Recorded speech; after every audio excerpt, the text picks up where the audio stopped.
Okay, everybody, so this is day 3 of our free read. Hopefully, this sounds a lot better than it did yesterday. Yesterday sounded terrible. I figured out the issue because I have a microphone just so I can get the audio a little bit better. And I had the audio on the microphone and the microphone on my computer turned on, so it was like recording 2 microphones. So that's why there was 2 of me. So, today we're going to pick up where we left off yesterday. We'll see how far we get. Sorry if there's some noise right now. I'm trying to position this in the best way. So, I want to try to get through the rest of this part and then the next part. It's not 5 a.m. today, so that might actually happen. So I'm going to read. We'll see how far we get. Hopefully we'll get to... We're in day 1 right now. Hopefully we'll get through the rest of day 1 and day 2. Day 2 is a little bit shorter than day 1. So I think we might actually be alright. So we're going to pick up on Avery. And I'm going to stop about halfway through here and make sure our audio sounds okay. So... Avery. She texted Sam when she got out of the pool. "Can you come get me? Crazy stuff happened." Then got dressed and waited on the front steps. When he pulled up, she got in and said, "Just drive." They ended up at Lakes Park, about 20 minutes inland. She and Sam had rented a bicycle for 2 on their first date here. Hadn't even ridden the tiny train that ran around the grounds, through little villages made out of dollhouses and miniature oddities. They'd spent hours making out in the far corners of the parking lot, too. A few times since. Not in a while, though. They walked out to a picnic table on a bridge over the lake. A large white bird took off from a small island as Avery sat down. Was Sam remembering, too? That first date? How fun everything had seemed, at least for a little while? Back before she started feeling like he was maybe not as cute as she'd originally thought, or smart enough to be with her either. Being with him had started to turn her into this nasty, petty person. "Everything okay?" He sat across from her. "No, Sam, everything is not okay." "See?" "You know what I mean." He stared at her. "What do you mean?" He was already annoying her. Being with the wrong person made you not right in the head. "I mean, tell me what's going on." "Well, I'll probably be on the news any minute now." "What did you do?" "I talked to one of them, Ryan's brother. He remembers a carousel. So I went on camera and said if he can remember one thing, he can remember more. Right?" "I don't know, Avery. I guess, yeah." Sam was a really good guy. She reminded herself of that a lot, too. He was actually too nice for her. He said, "I think maybe you should let the police handle it, you know?" "I'm supposed to sit around and do nothing," she said. "I'm sorry, but if you don't understand why I have to find him, then maybe we shouldn't. He's probably dead, Ave." She felt like she'd been slapped. She must have looked like it, too. Who did he think he was? He knew nothing about anything. Nothing about what it felt like when your life was headline news. "I'm sorry," he said, "but someone had to say it. Everyone is saying it. I'm not an idiot, Sam." He shoved his hands into his shorts pockets. He was straddling the bench of the table like he was ready to walk away at any moment. "What else are people saying?" Avery asked, "since everyone knows so much more than I do." "I don't know, just stuff." "What stuff?" She was losing patience. "See, I don't even know if I can say it without you freaking out. Just say it. It's that maybe they're terrorists. Maybe they've been brainwashed into some kind of suicide mission or something." He seemed almost excited by the idea of it. "Do you realize how ridiculous you sound?" she asked. Because hiding the truth about some possible wrongdoing, something involving Max, and becoming terrorist were completely different things. Weren't they? Sam shrugged. "I'm saying you shouldn't trust them." "I never said I did. I went on camera to say that." "Are you enjoying all this?" Sam tilted his head. "The attention?" Avery breathed hard. She was about to end it, because it was over. But if she cut Sam out of the picture, who did she have? Was she enjoying it? That would be messed up. "I'm not enjoying it at all. I'm a mess." She started crying, and he reached across the table and took her hand. She said, "How could you even say that?" He said, "I'm sorry," and got up and came around to her side and pulled her up and kissed her. She let him because she wanted to feel something a normal teenager should be feeling. Something giddy, like lust or a crush, or something sad but typical like heartbreak. A feeling that that had pop songs written about it, so you could play them on repeat and deal and move on. No such luck. There was no sidestepping this, no way but through. Who's saying all the terror stuff anyway, she asked. Even if that theory was nonsense, there must be people out there with information, people who'd seen them. It doesn't matter, Sam said. Well, do they have ideas about what the supposed target will be? How do you get information out of people? I don't know, mall, school, playground. She almost laughed. You think someone would do all this, go to this length, 11 years in the planning, to blow up a playground? Money was how you got people to talk. She'd break up with him after this whole thing was over. In the meantime, she talked to her dad about posting a reward for information leading to Max. A big one. Scarlett. Steve hadn't let up all afternoon. He wanted dinner tonight, if a 4:30 early bird special qualified as tonight. And there he is, Tamara said as they entered the main dining room. A salad bar stabbed full of long silver spoons ran down one side of the room, windows facing the beach down the other. Only one news van had followed them from the medical office to the outlets, then the phone store and home, so her mother could change and hear. It had been stopped from entering the restaurant parking lot by a burly valet. Well, aren't you a sight for sore eyes? Steve stood, came out from behind the table, embraced Tamara, then turned to Scarlett. And you, it's a pleasure. He held out his hand to shake. Scarlett took it, shook. He was fit, compact, with a balding head and small graying mustache, neatly trimmed.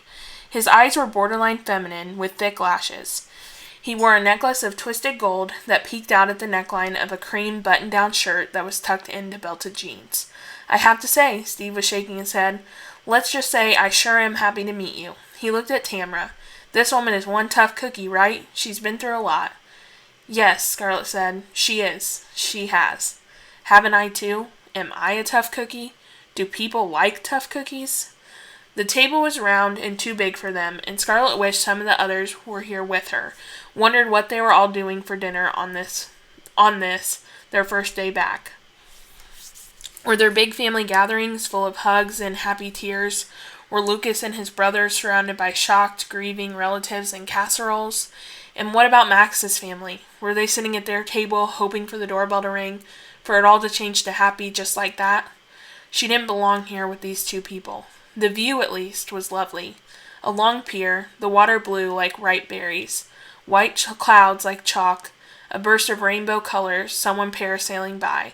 Just outside the restaurant, by a more casual outdoor seating area, a group of 6 girls and boys, close friends or cousins, were laughing and running around in the sand, climbing up onto a big rock, then jumping off it, over and over again.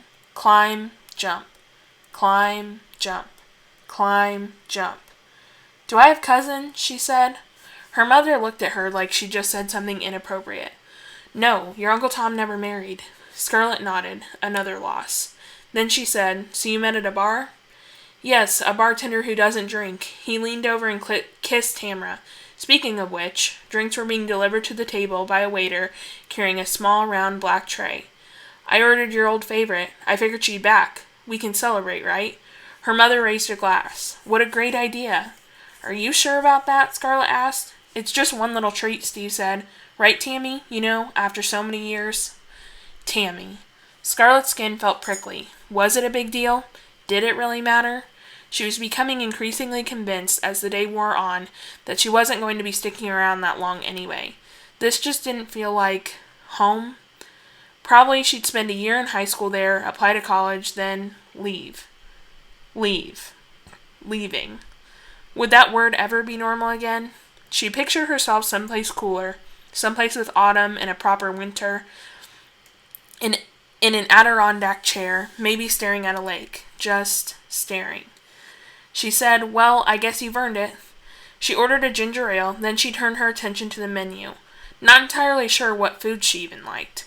Steve said several times that money was no object, that dinner was his treat, so that was good at least. At the phone store, Tammy had done a lot of complaining about how expensive it was. Scarlett ordered shrimp cocktail, then a blackened grouper entree, and crossed her fingers that she wasn't harboring some fatal shellfish allergy. Too quickly, her mother ordered another drink and said, Steve here thinks you and me need to make some smart moves right about now. Yeah? Scarlett slurped the last of her ginger ale loudly. You and I, Tammy. You and I. I see dollar signs. He sat back in his seat, folded his napkin, and put it on the table in front of him. Now Scarlett saw them too. They lit up behind her eyelids when she blinked. She held her eyes closed for a minute and saw spinning, like slot machines. Where are these dollars coming from? She asked. Everyone wants to know your story. He leaned forward conspiratorially. You can't see it, but there's not a table in here that hasn't talked about you, pointed us out. Do you think I should go on TV? They'd seen Sarah and Adam on one show briefly during their quick stop at the house. On the small screen, they had good clothes and haircuts and looked like strangers. Maybe, maybe not. If that's not your thing, there are other ways. Such as, there are book deals for starters. The chatter in the room had become newly distracting, now that she knew some of it might be about her. She said, I don't think I actually like to write. That's even better. He flagged a waiter over. You sell your life rights and they'll hire someone to write your book for you, then you just sit back and let the royalties roll in. Sorry, she said. Life rights, right to life? Not interested. He ordered another vodka on the rocks. Someone's going to do it. I'm just saying, why not you? Yeah, why not you? Tammy said, and Scarlett wondered whether Adam and Sarah had already inked book deals. You were always reading. Couldn't get you to stop reading. If you love books so much. When I was 5? Yes, Tammy said. I knew how to read before kindergarten, Scarlett said, but it was a question for Tammy, now that she was starting to think of herself, her as that, Tammy. She couldn't unthink it. Yes, ma'am, Tammy's foundation wasn't quite the right match for her skin. In this book of mine, Scarlett said, is it aliens who did it? You wouldn't have to say for sure. Tammy gave Steve a look and said, as I said, no one can say for sure, but I bet it'd sell like hotcakes if it was aliens. Maybe you should write a book, Scarlett said. Maybe I will. Tammy took a pull off her drink with a slim red cocktail straw, then looked out the window, like there was something really fascinating out there. The silence felt tight around Scarlett's throat. An invisible necktie of awkwardness and anger, squeezing. Steve said, You do know how to tell a good story, Tammy. I remember those nights I'd just sit at the bar when there was hardly anyone else there, and I'd be thinking, damn, she sure can talk. Looking at the ocean, Scarlett tried to hatch an escape plan. She should run to the end of the pier, jump off, and hope to be rescued by the crew of some boat bound for a faraway land. Or she could just walk towards the shore and into the water until it buried her. Maybe hope for some dolphin or manatee or mermaid to deliver her to some fantastical underwater city, or maybe just to wherever she'd been before. Steve was still talking. Then I got to wondering what else you might be good at, he said, and Scarlett's mother said, Oh, stop. Yes, please, stop. Seriously, though? A book, Steve said. Promise us you'll think about it? Lucas half expected a flock of birds or bats to fly out of the RV, but it was eerily quiet, dead still. He followed his brother into the dim compartment, swatting at thick spider webs. Ryan turned on a lamp that flooded the room with golden light.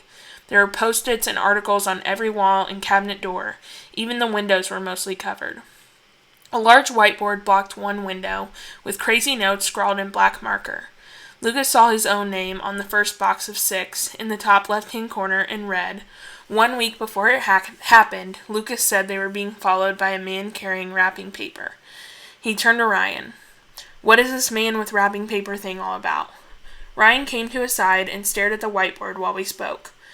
We were walking home from my baseball game, and you kept stopping and turning around and then walking and stopping and turning around, and it was driving me crazy because I just wanted to get home and tell Dad about my 2 hits. And finally, I asked you why you were stopping, and I guess I was mean-sounding, and you said no reason.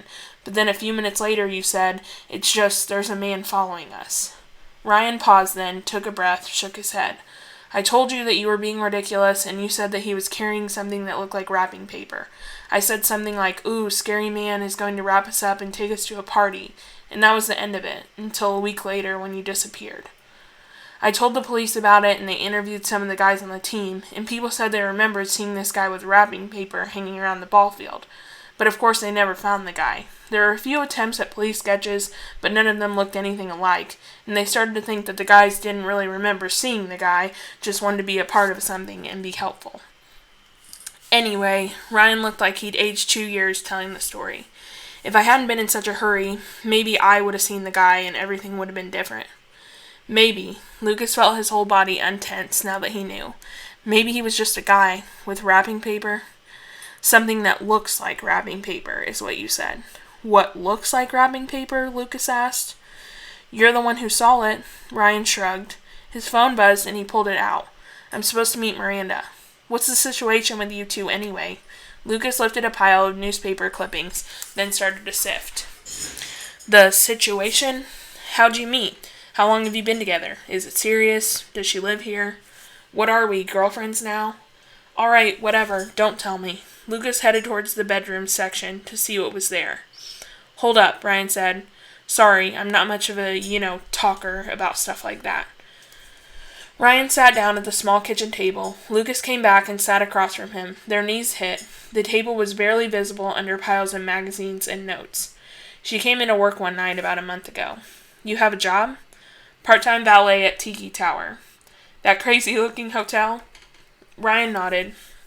I parked her car, we flirted, she was still at the bar with her friends when I got off, so we hung out, and that was pretty much it. Dad was sick of her hanging around, I think, but she has a roommate she can't stand, so we never go there. Lucas tried to picture his brother wearing a lei, exchanging pleasantries with strangers. It was not an easy scene to imagine. Shouldn't you be in college? I am, also part-time, Ryan said. Her too? It dawned on Lucas that he might actually have to go to high school. She's taking a year off. She has this business that's actually doing okay. She sells these retro, vintage type iron-on t-shirts on the internet. Mr. Magoo and Betty Boop and all that stuff. He gestured to Lucas's shirt. The Wonder Twins. Lucas looked down. Never heard of any of them. Ryan shrugged and got up.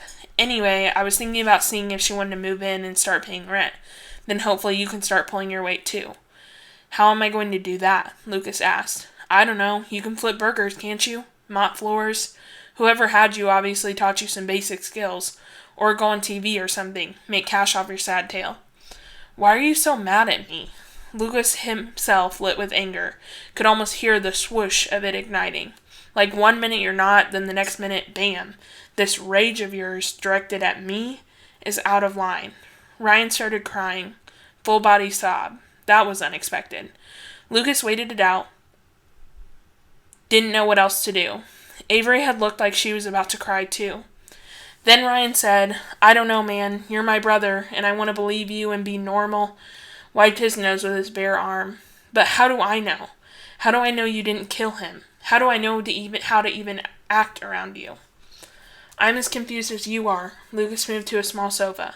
First her, Avery, not trusting him. Now this. What do you want me to say, Ryan? That I'm sorry? He looked up at his brother. I'm sorry I came back. I'm sorry I don't remember your brother. Ryan shook his head, the tears having gone as quickly as they come. Everyone's like, what do they remember? Do they remember anything? Oh, it's so awful they don't remember. Want to know what I remember? I have a feeling you're going to tell me. I remember the day Billy Harrington spat in my face on the bus when I was in 4th grade. I remember Dad trying to read Harry Potter to me, and he was so drunk that pretty much every word sounded like Dumbledore. I remember counting to like 1,000 or singing 99 bottles of beer on the wall in my head to survive bus rides with bullies in middle school, and then using those same strategies to deal with Dad in Opus 6 and his having me work with him on it for hours.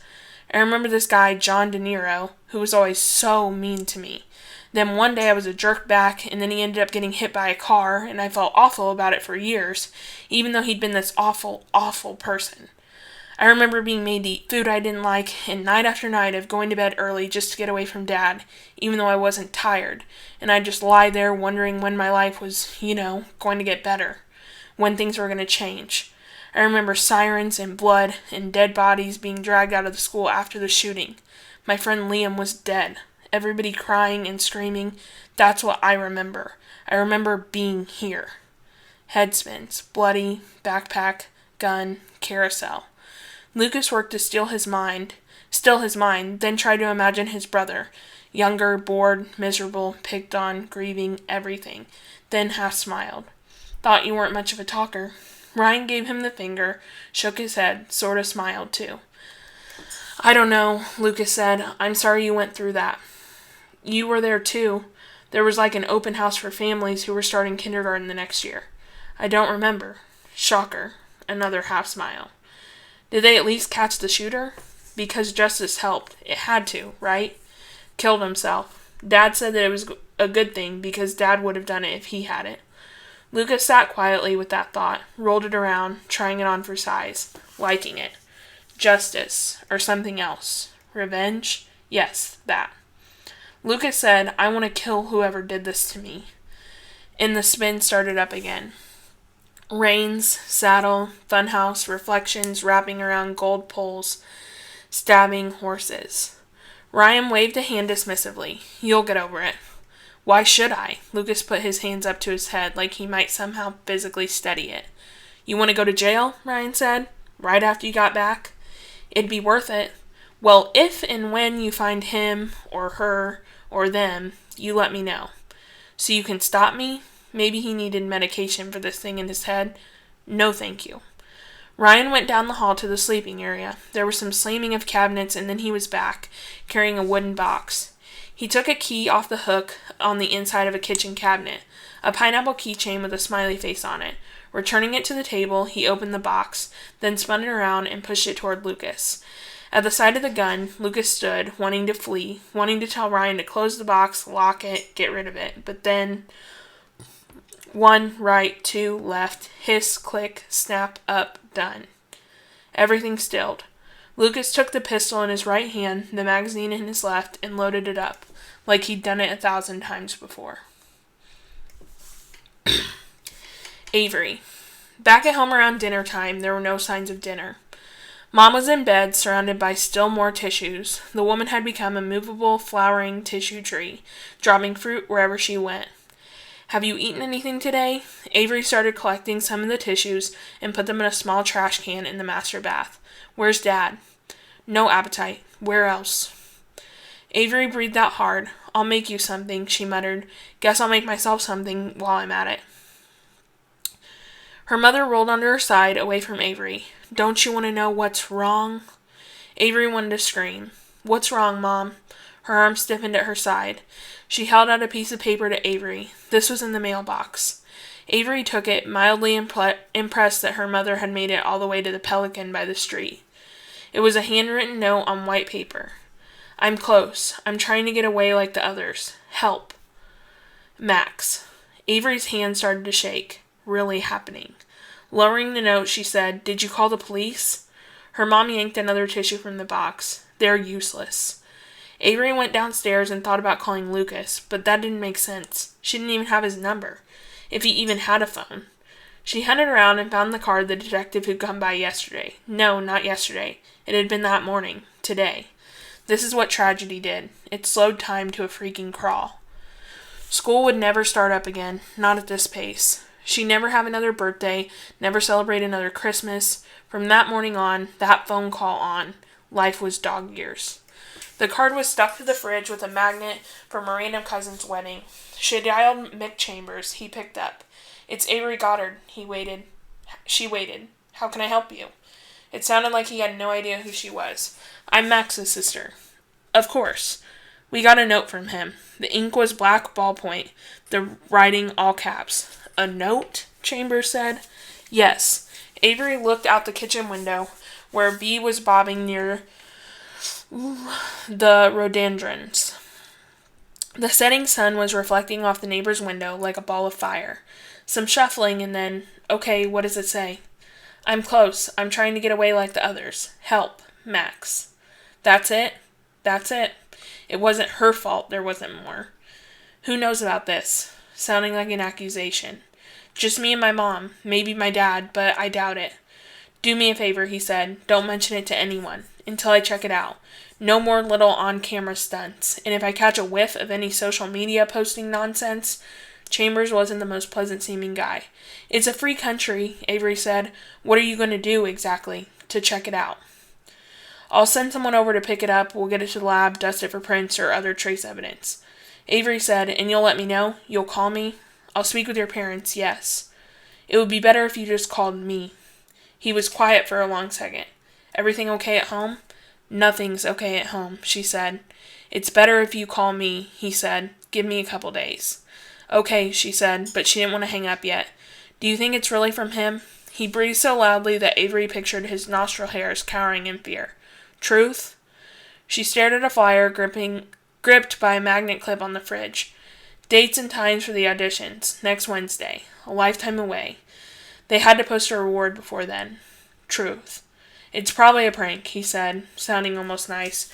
A really sick, pathetic prank. What's wrong with people? Her hands were still shaking when she ended the call. Scarlett. She'd helped Tammy into the passenger seat and had gotten behind the wheel. She turned the key, put the car in drive. Had to look around a bit, horn there, hazards there, fluffy dice and stale air freshener there, but driving felt familiar. Someone had taught her to do this. No encouraging mother or father in an empty mall parking lot, no driver's ed class with friends. Who did this? What else did you teach me? At home, she'd pour Tammy into bed and put a glass of water on her bedside table. It was 7 p.m. She went to her room to change her clothes, then changed them again and again. Shorts didn't feel right at all. Sundresses, slightly better, but florals, no. Stripes, better. She didn't want to seem ungrateful. It was just all wrong. Would have to go back, but then what would she wear? Would have to find better, other stores. Finally, she settled on a gray A-line skirt and a black tank top. Lying down on her bed, she searched for oval metal objects on her phone. A locket, maybe, religious metal. She put the phone down. Could not keep sleeping in this room. Not with it like this. All stuffed uniforms and unicorns and Glinda. She stood and stared at the cardboard witch for a minute and imagined a field of poppies. A yellow brick road leading her to where? Then left. She opted to drive and was early, even with all that, and had been sitting in the parking lot beside the playground for maybe 15 minutes, thinking about lockets and religious medals and flying monkeys when, knock knock, gasp. Kristen, black cargo shorts, white top with a black anchor on it, black bracelets on her left wrist. Scarlett leaned over and opened the passenger side door. You scared me. Sorry. Kristen exhaled cigarette smoke, then got into the car, bringing the smell with her. You smoke? Scarlett said. Kristen shrugged. Apparently. Crickets. Palm leaves brushing against each other in the breeze. Just tell her. Kristen said, Do you think anybody else is going to show? I think Lucas will. He had to. She needed to see him even if she wasn't exactly sure why. It was his idea, but I don't know. Have you been watching the news? Kristen said, They'll never show. I wasn't sure you'd be here. She'd heard about Kristen being during the brief news clip too. Hypnosis? Yeah, it was all Father's idea. And Mother's too, of course. Are they awful? They got divorced, turns out, so I'm living in this totally weird house with my mother, and now they have to figure out custody? I don't know, it's like they're offended that someone did this to them. It's also unsavory. My father thinks we were kept in some pervert's basement.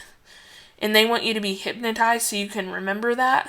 They want justice. Kristen rolled her eyes back. They want answers. They want someone to blame. My father had this hypnosis chick's number ready, like he was waiting all this time. Maybe it'll work. It seemed like the right thing to say, even if Scarlett wasn't sure she believed it. I'm surprised my mother hasn't suggested it yet. She thinks it was an alien abduction. No. Yes. Sorry. Thanks. Kristen nodded toward the corner. Why do you think we were dropped off here? What do you mean? I don't know. It seems cruel. How so? They'd been let go. That seemed uncruel. It just feels like a taunt. Kristen played with one of her bracelets. Here you go. Here's what you missed. Here's a lovely reminder of a piece of you that's gone forever. Scarlett wished she could locate her own missing piece. Was it puzzle shaped and in her heart? Or oval in her gut? Did you see the memory guy yet? Kristen asked. Get poked and prodded yet? Just MRI today. The rest tomorrow. She should tell her, but something was stopping her. She didn't want to be the only one. You're all done? She asked, fishing. Yeah, what a waste of time. Kristen shook her head. Like, what did they think they'd find? The memory guy was at least interesting. How so? He's cool. Kinda hot, actually. She slipped off her sandals and put her bare feet up on the dash. A blister was forming near her left pinky toe. We were talking about memories as units, like how when you have a memory, it had a beginning and an end. So what triggers those beginning and end points, like who's the editor in your brain? Why do you remember 1 minute and not the minutes before it? Does he have any theories about what happened to us? He doesn't know, except maybe it was some kind of experiment, which is a better theory than aliens or perverts, though I suppose it could be 2 out of the 3. I can't breathe. Kristen slid her feet back down onto the floor, slipped her sandals back on, opened the door, got out, and closed it, and headed for the playground gate. Scarlett got out, then felt a tweak of pain in her gut. Imagined it. Surely. Unless, was it possible that whatever it was had hidden sharp edges and could rip her right open? Had to push the thought away. Followed Kristen to the swings. Who else could she trust if not the others? Started to form the sentence in her head. There's something inside. I remembered something about you right after the session, Kristen said. About us. Just had a feeling, and I had it again as I walked toward your car. What? Kristen sat on the swing, twisting its chains. I remembered that we don't really like each other. The stabbing feeling again. This time for real. Lucas. He was on foot, heading for the playground, wondering who would show up, half hoping it would only be him and Scarlett. What would he even tell her? Or them? Did they know how to load guns too? If he hadn't come across a gun, he wouldn't have even known. Maybe he should have brought it? Tested them? No. Why had he felt so still, so calm, with that gun in his hand? Why had he 1 right, 2 left, hiss, click, snap, up, done? Liked it. Would they remember the carousel too? Golden saddles, peanuts, white fire. Or a man carrying something that looked like wrapping paper, Santa, beard. Would they have tattoos? Click, click. And if so, the same as his or different? It was finally starting to cool off, and the sun had shifted from blue to gray as the evening sank in. Maybe his brother was right not to trust him. Maybe Avery was too. Why did he know how to load a gun? Kristen and Scarlett were sitting beside each other on the swings, not swinging. Hey, he approached. Hey, Scarlett stood. Kristen pushed gently on her swing, setting herself in motion. I'm so sorry. Scarlett walked toward him, then stopped as if encountering an invisible force field. About your father. He nodded, wishing she'd come all the way to him. Thanks. Kristen said, yeah, sorry about all that, sounding like she was already over it. It's hard to even know how to feel about it. He spoke to Scarlett as if Kristen weren't there. On the one hand, I barely knew him. You can't really be a suspect, Scarlett said. They have to realize it was an accident, right? They will. He had to believe it himself. Then, how are things with you guys? He couldn't ignore Kristen the whole time. I'm okay, Scarlett said. Her black tank top showed off her figure in a way he found distracting. Skin, valley, bones, lips, a memory, a fantasy. She said, my mother is a crazy person who thinks aliens took us. He'd seen a note about that in the RV and had hoped it wasn't actually true. At least not anymore. Not now. My parents, who are amicably divorced, vote for pervert with a basement prison, Kristen said. Mother is pretty much treating me like a foreign exchange student from some war-torn, godforsaken country, which feels right in a way. That's a lot to have to deal with, Lucas said. I'll manage, Kristen said. That explains why your address didn't sound familiar, he said. Exactly. You guys don't remember Max, do you? Lucas asked. Scarlett shook her head. Kristen, too. And do either of you know anything about a man carrying wrapping paper, being followed, anything like that? No, why? Scarlett said. I said I was being followed the week before. I told my brother about it. I thought maybe if you'd been followed but hadn't told anyone. I don't know. I remember stuff from before. Walker, Superman, Cubbies, Ready or Not. So I thought you might. Scarlett said, I told my mother we were going to the leaving. Lucas nodded. Do you remember saying it? I don't. She seemed irritated. Why would I say that? I don't know, he said. Yet. He pictured that scene, a young girl telling her mother she was going on a trip to the leaving while they were tucked into bed and reading books. Kids say crazy things, silly things, weird things. She probably hadn't thought anything of it until after. You're getting sleepy. Kristen's voice was an octave deeper. You're getting very, very sleepy. When I snap my fingers, you will remember. Lucas didn't like the pattern of freckles on her nose. Just trying to lighten the mood. We'll get there, Lucas turned back to Scarlett.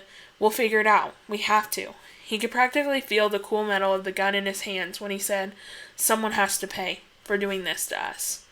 "Can either of you think what kind of clothes I used to wear?" Scarlett asked. He looked at her. That tank top. Soft, warm kiss. Blinked. "Really?" Kristen pushed her off the swing harder and tried to pump her legs. She was going too high. "That's your concern right now? Fashion?" Scarlett looked down at her clothes. "I just don't feel like, well, me." Lucas knew what she meant. She somehow didn't look like her. But there were many more important things to be thinking about. He was about to say something about guns or weapons in general, to feel out Scarlett and Kristen, but then Kristen said, "Look who decided to grace us with her presence." Sarah seemed smaller somehow. She had expensive-looking clothes on. "Hey," Lucas said. "Hey," she said. "Now we just have to wait for Adam," he said. "He's not coming." Sarah shook her head. "I shouldn't even be here. I just wanted to see you all." "I guess we're lucky you had some time in between interviews," Kristen said. "Adam's parents pushed for that. I think it'll die down. I don't know. One of you obviously talked too. Max's sister was on the news right before I left and said something about a carousel." How can you forget a person? Stones of Opus 6 reflected in Avery's eyes. Why would she do that? How could she have been so dumb? Don't trust people who don't trust you. That was me, Lucas said. Scarlett sounded genuinely confused. When did you talk to Max's sister? She came to the house, looking for help. It just slipped. Do any of you remember a carousel by the beach? They all shook their heads. He waited for the dizziness to come back, but it didn't. Scarlett said, I remember riding in a hot air balloon. Kristen said, horseback riding in a meadow. Sarah said, playing with a puppy. What about Adam? Lucas asked. A roller coaster ride, Sarah said. He thinks they're just hallucinations we had, but I don't know. I feel like I can picture this gray house, an old gray-looking house. Adam says I shouldn't say anything to anybody. I want to know if any of you remember that. Like charcoal gray? Lucas didn't. Neither did the others. Kristen said, I'm meeting with a hypnotist again in the morning. Maybe I'll remember. Did you remember anything today? Lucas asked, and for a second, it seemed like Kristen and Scarlett shared a secret look. Then Kristen seemed to break off. She said, They're not telling me what I said yet. They want to preserve the integrity of what I recall when I'm under for at least a few sessions. Lucas looked at Scarlett, who was staring at the ground. Were they hiding something from him? I won't hold my breath, he said. It worked for people before, Kristen snapped. There were a bunch of kids who were kidnapped on a school bus in California years ago. They managed to escape, and the bus driver remembered a license plate under hypnosis, and they caught the kidnappers, so I have to go. Sarah started to walk away. But you just got here, Lucas protested. She turned. I snuck out. I don't want to get caught. I shouldn't have come. Don't you want to find out who did this? Lucas ignited again, but this time low heat. He said we all need to work together, but wasn't honestly convinced Sarah would be any help at all. I don't know what I want. Sarah started walking in circles like the night before, and now talking in circles too. I want to go back. I want to move on. I want to know why it was us and not some other kids, and I don't want to know anything at all. So many questions, so many ways in. Why us? Why then? Why now? Why here and not any other town? At least give me your phone number, Scarlett said, in case anything urgent comes up. She and Sarah exchanged information via text, and Sarah walked out of the playground. They watched her go until they couldn't anymore, then listened until distant silence the slip-slap of her sandals. Let's all exchange numbers, Lucas said, so we can be in better touch. And as they did that, headlights fell on them. A local newsman pulling up right at the gate to the playground. How did they find us? Lucas said, as he finished typing the word SCAR into his phone. That's my cue to go home. Kristen stopped her swing and stood. We don't know anything more than we did yesterday anyway. Lucas actually wanted her to leave. She put him on edge in a way he couldn't explain. If he were alone with Scarlett, he thought he might tell her about the gun, the tattoo. Maybe Sarah and Adam have the right idea, he said. A news crew of 2 were now standing by a curly slide. A woman called out, We just want to talk. What else would they want? What do you mean? Scarlett asked Lucas. Lucas had the urge to take a photo of her, framed as she was walking by the chains of the swing. Her face lit softly from the van's headlights. I've been avoiding them, he said. But why? We don't have anything to hide. Nothing that anyone needed to know about anyway. I just mean maybe they can help, he said. How? Scarlett asked. Follow my lead. He walked towards the slide, stopped, and said, Whenever you're ready. The cameraman hoisted his machine. The reporter held out a microphone. Lights burned on. Lucas could almost see into the camera, lens after lens in there, reflecting and capturing. "Why are you all meeting in secret?" the reporter asked. "I wouldn't say it's a secret." Lucas stood up straighter, pushed his hair out of his eyes. "We're in a public place. We arranged to meet when we were dropped off here because we had no idea what was going on. We wanted to check in on each other, to make sure we were all okay." "Who remembers the carousel that Avery Goddard is talking about? Why aren't Sarah and Adam here? Has there been a falling out?" "I'm the one who remembers the carousel," Lucas said. The light was near blinding. "And I remember a horse in a meadow," Kristen said. When the microphone was presented to Scarlett, she said, "I remember riding in a hot air balloon." "So maybe," Lucas said, "the person who owns the horse or the hot air balloon or runs the carousel will remember us." "What about Adam and Sarah?" the reporter pressed. "Do they have memories too?" Lucas said, "They've shown they're quite capable of speaking for themselves. Anyway, there hasn't been a falling out. We've all just had a lot to deal with, obviously. That's all we remember. We really hope they're able to find out what happened to Max." Would Avery see this report? He hoped so. Hoped that maybe she'd believe him now. He turned to look at Scarlett and Kristen, then back to the camera, and said, "That's all we have to say right now. Thanks for your time." The reporter smiled with large white teeth. "Awesome." Took out her phone and started to walk away.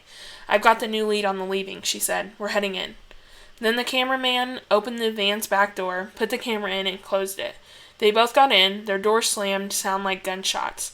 Lucas realized he didn't even know what station they represented, but it was already too late. They were gone. "And now we wait," Lucas said.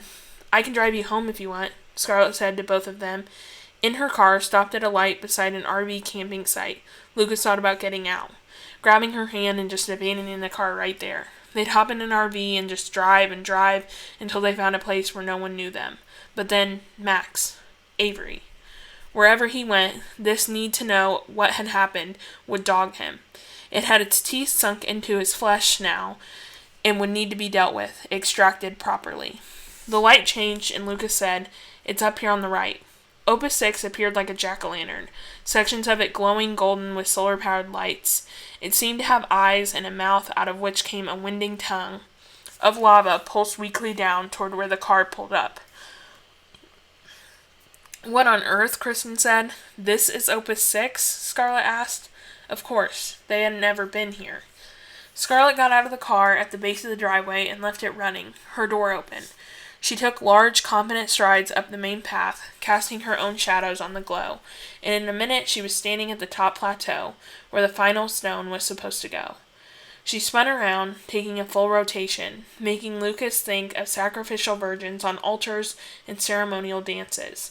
She said, "This is amazing," like a prayer. I saw it mentioned in some old clippings I looked through, but I wasn't really sure what it was. Kristen wasn't even interested enough to get out of the car. She lit a cigarette that glowed the same color as solar lights.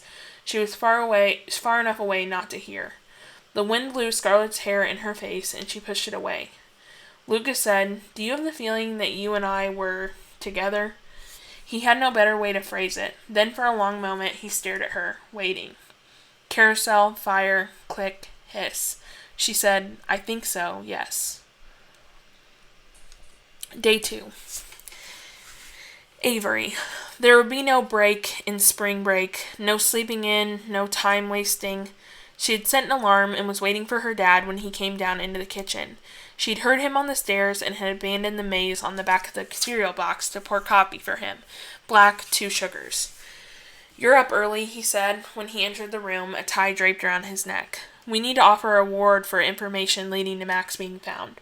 She delivered his mug to him, a big one. "I'm not really sure, Dad." She perched on a stool by the center island. "It looks bad. You not really doing anything? There's someone out there who did this and who maybe has Max. Right now they think they're going to get away with it. But someone out there knows something. They have to.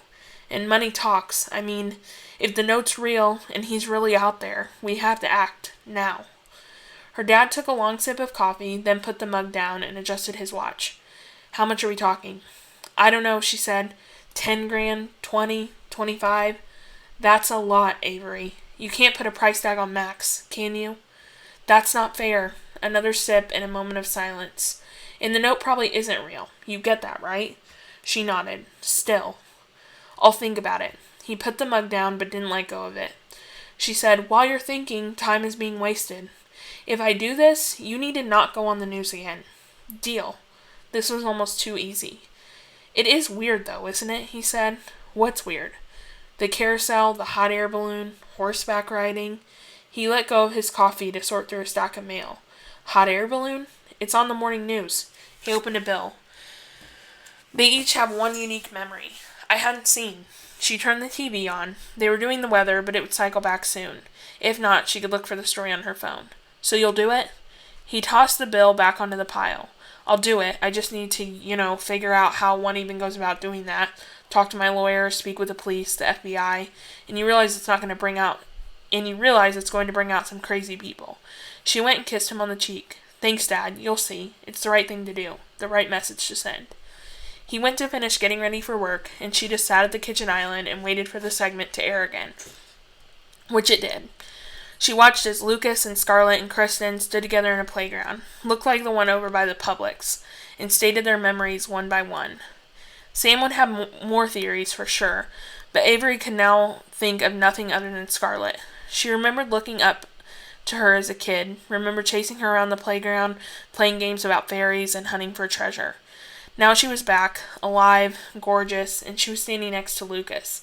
She was standing so very close to Lucas that it annoyed Avery, and then she was annoyed that it annoyed her. She needed to find Max, or his body, Sam, and move on. She did not need to be daydreaming about Lucas or any of them. She did not need to be replaying her conversation with him at Opus 6, rewriting it so that it ended with her in his arms, so that it ended with an embrace, a kiss. This was why she distanced herself from Ryan in the first place, so that she could go forward, past go. Lucas would be a backward move. She could not stop thinking about him. Finally, she heard the sound of the garage door opening and the car pulling out, and the door closing, and the car going down the street. The coast clear, she went into the garage and rooted around for bolt cutters. Her dad had bought them during a brief period a few years back when her mom had taken up biking around the neighborhood. Mom kept forgetting the combination for her lock, so she kept calling, needing to be picked up at random places, or she'd end up walking home, then sending Dad out to retrieve the bike. Thank God that was all over with. The bike was collecting dust and spider webs over by the Sub-Zero freezer. Cutters in hand, Avery headed out on foot, taking a back way through the Young's yard, so as to avoid walking past the strip mall security cameras with the clippers in hand, and down the bike path that ran along the bay. She slowed and watched a guy who was paddleboarding by. His dog was on board with him, a tiny burst of gray and white fluff, just sitting by the guy's feet as he paddled past. People could be really ridiculous. She didn't feel like talking to Ryan. She didn't feel like asking for permission. If she had, she wouldn't have bothered bringing the cutters. She needed to get into the RV. Didn't know why she hadn't thought of it yesterday. So when she finally got back to the back end of Opus 6, she bypassed the house and approached it. Would the old video game console she and Ryan had hooked up out there when they were like 10, her, and 13, him, still be there? Would their secret candy bar stash in the oven have been eaten by mice? Would she hear the echoes of their younger selves talking all those years ago about their messed up parents and how it was okay because in a few years they'd be able to leave town? The lock was open, just dangling there as her foot crunched a branch. "Who's there?" came a voice. "Ryan?" The door opened and Lucas popped his head out. No. "I came to apologize," she said. Would he see it in her eyes that she'd had thoughts about him? He scratched his neck. "I shouldn't have mentioned the carousel." Saying it made it feel true. "Come in," he swatted the air. "It's too buggy out here." Climbing up the entry steps, she followed him in, ducking around cobwebs lit by sun rays peeking from behind curtains. The walls were just as she remembered them, covered with corkboards layered thick with newspaper clippings and police reports, and whiteboards covered in wild writing. "You've been here before?" he asked. "Not in a long time." She looked around to see what, if anything, might have changed. "But yeah, me and Ryan used to hang out here sometimes." "I haven't found anything that makes sense to me." He saw the tool in her hand. "So you didn't come to apologize." He seemed confused about it, like he was a new person and hadn't read his instruction manual yet. "But I do want to apologize." She gently put the cutters down. "Now that I'm here." He waved an arm. "What were you hoping to find?" She had been hoping that something would stand out. "I thought I'd know when I found it." He nodded, and she felt something weird between them, some kind of bond forming out of unpredictable atoms. And yet, when she thought about mentioning the note from Max, the most recent break in the case, if it was one, or the reward, she couldn't bring herself to. What if they're all lying? Well, have a look around, I guess, he said, and Avery turned to a whiteboard. August 9th. Is date significant? Why them? Why that day? All of which were good questions, but they'd all been asking those questions for a long time, and still had no answers. What she was looking for was something new, or at least something that felt new, now that they were all back, except for Max. Lucas was flipping through a binder of clippings of some kind. She went to the whiteboard that was divided into 6 boxes. Each had a name on it, and Avery's landed on the box for Scarlett. She'd been over this board many times before, so many times that she could almost recite by heart the bullets under the photo of 5-year-old Scarlett that was taped to it. Said she was going to the leaving. Prior contact with abductor that she might recall. Mother, Tamra, suspects, alien abduction. Where's her father? FBI cleared him. Lives in Jersey. New family. Next to that was a box about Lucas. She knew these bullets well, too. According to Ryan, 1 week before it happened, Lucas said they were being followed by a man carrying wrapping paper. They were coming home from the ball game. Do you remember being followed? She braved. The week before? No. Lucas came to her side and stood there quietly for a second, then said, who knows if it was anything anyway, I guess. Lucas stood very close to her now, so close she could smell his sweat, see his pores, imagine what his skin would feel like. Sam wouldn't like any of this, wouldn't like how much she liked it. She didn't care. It wasn't going to be like that. She couldn't let it be. She read her brother's bullets. Mother, Jillian, depressed. Father, Paul, travels for work, mostly to Seattle, works for a tech company. Sister, Avery, 1 year younger. She didn't like seeing her name, still there in Will's notes after all this time. Didn't like that he'd kept caring long after she'd stopped. What was he like? Lucas said. Max, do you even remember? Avery turned to him. Yes and no. I just remember everything being happier, everything just normal. He nodded. We used to all be friends? Me and Max and you and Ryan, yeah. She remembered the fort they'd built out of sheets, flashlights under there on rainy days, shadow animals. What about Scarlett, he asked. Were we friends too? Oh, please no. And the others? No, no, no. Because why would he ask about Scarlett first? Why would he separate her from the others? They'd been standing so close in that playground. Hadn't they? Were they involved? She said, we knew Scarlett. I remember being sad about her being gone, but I'm not sure about the others. Why? Why else? Just wondering. He looked away. I remember certain things from before, like my dog and my brother, but I don't remember any of the others in any specific way, really. You said Max and I were best friends? Yeah, you were at our house a lot. I remember being annoyed about it, because you were boys and you didn't want me around. What did we do, me and Max? She felt like she was digging deep and hitting stone, then felt a strange panic about how much she'd forgotten, just in the course of normal life. People who were gone only lived on in your memory if you had memories. Why hadn't she held on tighter? To Max, to everything. She said, you made forts and tents, you played with Legos and action figures. All the stuff is still there, if you can believe it. His room. My mother turned it into a shrine. I don't think they saved anything at mine. He nodded up toward the house. Sorry, she said. Your father, I guess he wasn't the most sentimental guy, not in the traditional way. Did you know him well? He asked. Did she?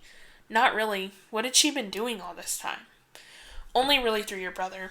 Sorry. It's okay. Seeing all this research and Opus 6, it's better than old toys, right? It shows that he loved you, she said, and her face pulsed hot. He nodded and turned away from her and sifted through some clippings. She faced the whiteboards, overwhelmed with useless facts. Did you really mean what you said? He had moved over to a small desk and was rifling through the papers there.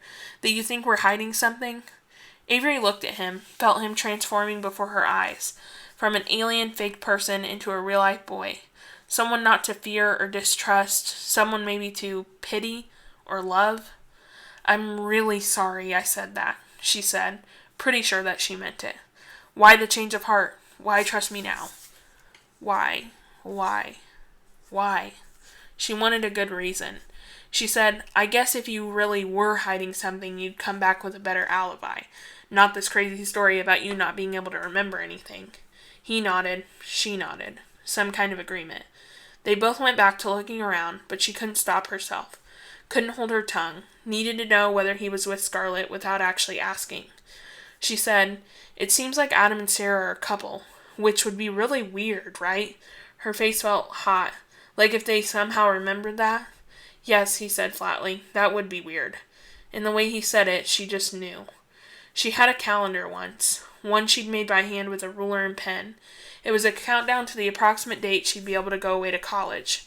She wondered where it was now, wondered whether anything, anyone, could get her to stay. My father's going to post a reward, she said, for information leading to finding Max. Lucas said, That's great. He thinks it's going to bring the crazy people out, but I said he has to do it anyway. Talking was a good distraction from feeling her heart being broken without warning. A balloon that had a tear in it before had even had a chance to fill up and flow. Sometimes crazy people know what they're talking about. Lucas was looking through another stack of papers, oblivious to the one fact that everything he said or did now mattered in a new way she didn't even understand. You think maybe she was the crazy person here, allowing herself to even feel, what, attracted to him? Like she was falling, and in a way she'd never fallen for Sam. Sometimes, right? I don't know. She flipped through some papers too, and now couldn't get Sam out of her mind. Some crazy people think that those memories of yours are clues to some target you're all going to blow up when you awaken from your brainwashed trance. He got very still, and she half wondered whether he couldn't say for sure or not if it was true. You're serious? He sounded so innocent, almost hurt. He was that new human again, his skin not toughened in the right places. She nodded, and he shook his head, like he was disappointed in whoever was saying that, or in her, then went back to sifting. He had his back to her, so she was able to take in the whole of him. The way his shirt stretched a touch too tightly across his shoulders, the way his jeans fit just right, the way he stood, feet pointed straight ahead, perfectly aligned with his shoulders, like a castle guard. Beyond his sneakers, back against the wall behind the desk, an old book lay near a large clump of dust. There's something back there. She went over and bent down and couldn't reach. She had to get on her bare knees, rug burn, and stretch far enough so that she pulled a muscle in her arm. Nerve endings in her neck woke up annoyed. It was an old paperback, like from the 1960s or 70s was her best guess. It was the kind of thing she'd find on bookshelves in the guest room where she slept when they went to go see her grandparents. Small, dusty, pulpy. When she stood and read the description, he was so close she could hear his breathing, feel his elbow against hers, bone on bone. In a futuristic society, scientists inspired by Freud, who said that there's no such thing as a happy childhood, have set out to eliminate childhood completely, beginning with 6 test subjects. They have perfected an elaborate memory-wiping technology. Now the countdown is on, to the day when all children will be sent away for a period of time that will become to be known as the leaving. I don't understand, Lucas said. Avery felt a singular chill run through their bodies. Scarlett. Scarlett knew the answers to all the history questions, filled in a map of the world without blinking, and was a virtual math whiz. She imagined the others had all come back with the same skill set, and liked the idea that they could all sail through high school as seniors next year, get into good colleges, and just forget about the leaving. Forget about the leaving? The thought made her happy anyway. She had memories from before the leaving, she'd had more memories from before the leaving than she'd realized. Only thought of them because Sashore had asked. Like so. Remembered drawing a picture back in preschool about a girl named Jane who had a pet dolphin. Remembered dressing up as a mermaid for one Halloween. Remembered falling off a high pool ladder at her mother's friend's house, blood cutting a river down her leg. When Sashore seemed to be done with his questions, she'd ask, Do you think it's possible we'll start to remember? Like in a year or even 10? Because she didn't want to find herself a decade from now in that Adirondack chair, surrounded by fluffy, raked piles of red and yellow leaves, suddenly remembering the horrors of her lost childhood. That would ruin the scene entirely. I'm honestly not sure, Sashore said. There was a famous case of something called transient global amnesia. A man had just turned up at a Burger King one day and had no idea how he got there or who he was. He had a handful of vague about his life, but then no one came forward to ID him.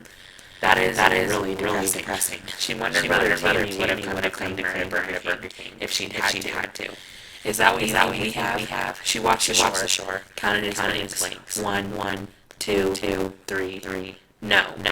His eyes wide open and unblinking now. I mention it only as an example of how complex and unpredictable these kinds of retrieval disorders can be. Retrieval disorder, she repeated, thinking that was a good term to describe the situation with the object inside her, too. There was no, movement. Sashore said, it's possible the memories are still there and that your brain just can't access them. 11 years worth of memories? Tried really hard then to retrieve, like with a long arm. Well, you have to remember that the average 16-year-old only has a limited number of memories of the last 11 years of their life as well. Now she felt her own blink. How many? 376? 4,567? 1,111? 6,984? 786? 7,493? 3,049? 65,097? 11?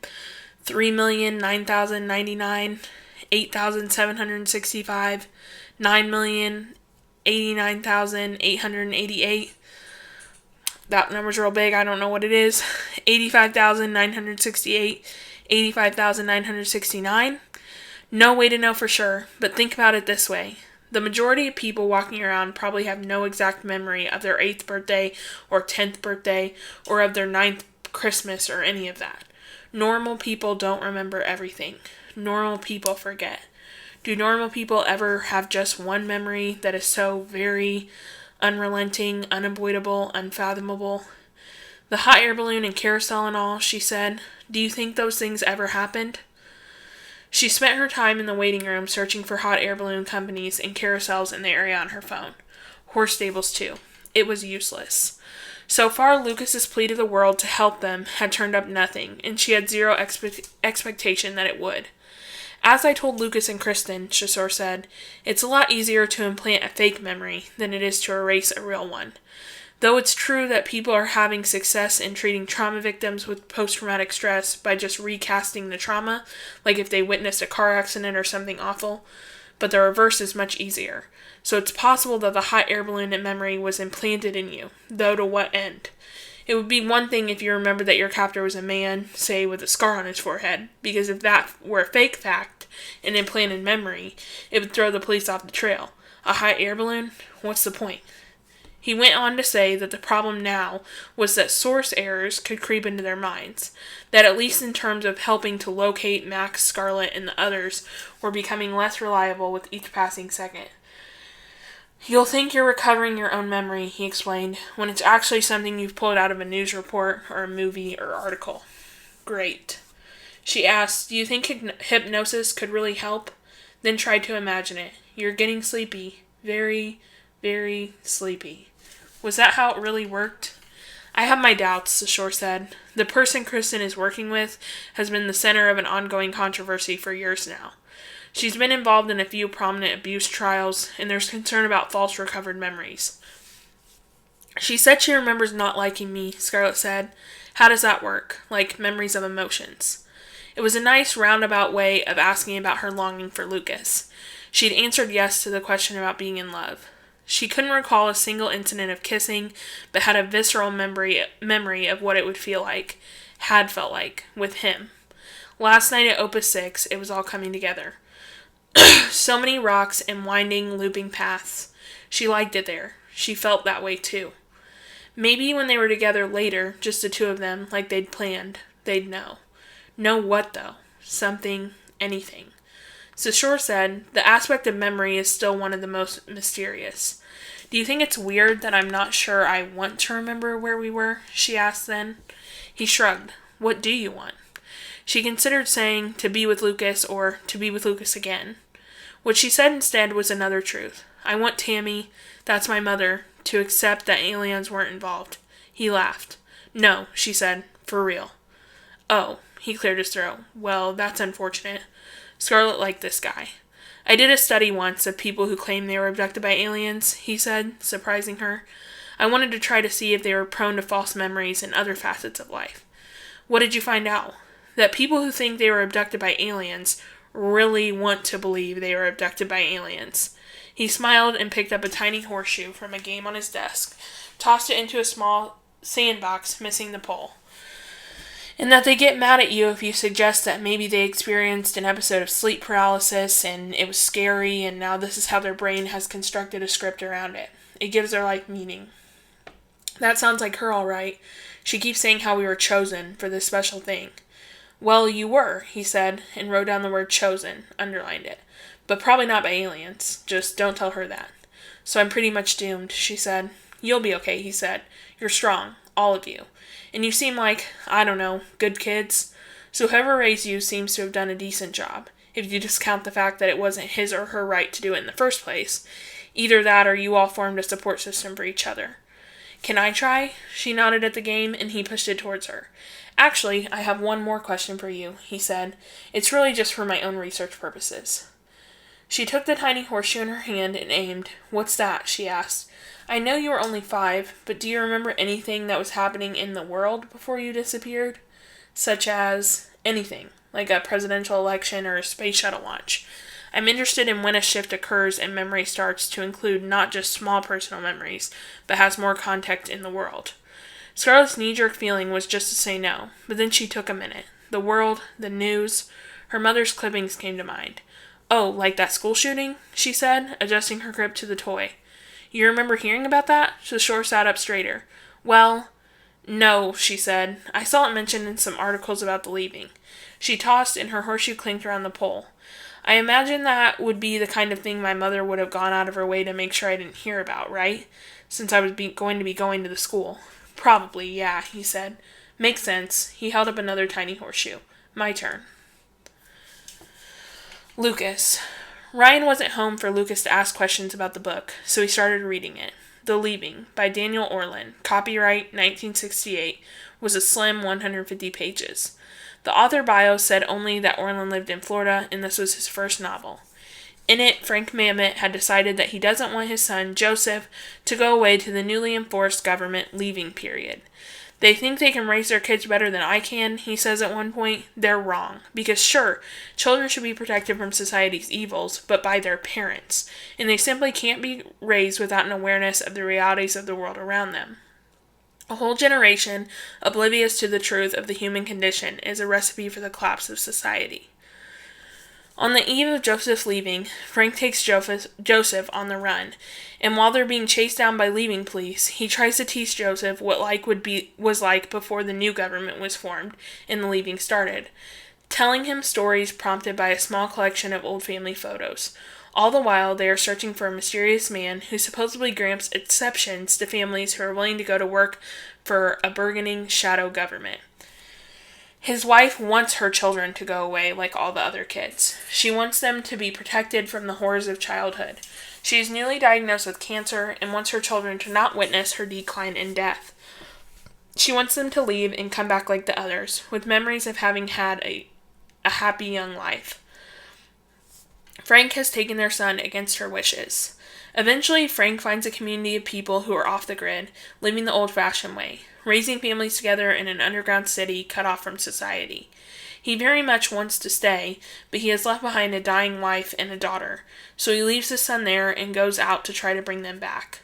Turns out his wife has died, and his daughter is being cared for by a very pro-leaving neighbor. He has to kill the woman, a childless widow, to claim his daughter and bring her with him. Alas, forces align with them and they are caught. He's sent to prison, his daughter sent to the leaving. His only hope is that his son will one day rise up and fight back. His son, the keeper of those family photos, the keeper of all that is real about life and loss, may one day become a hero. By the time he was done reading, Lucas was starving. The pickings were slim, so he grabbed a slice of cold pizza and wondered whether he knew how to cook. If he didn't, it was time to learn. What was taking Scarlett so long? Why hadn't she texted yet? The keeper of photos, the camera tattoo. He went back to his room and lay down on the sagging mattress, watching dust dance. His brain sought connections, but found none.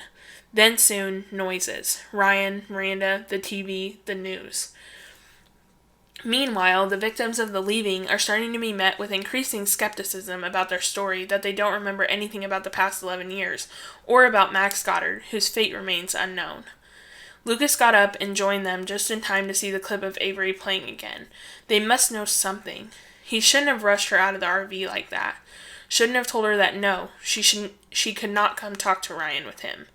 They had exchanged phone numbers before she left, and he'd promised her updates, but she was a distraction.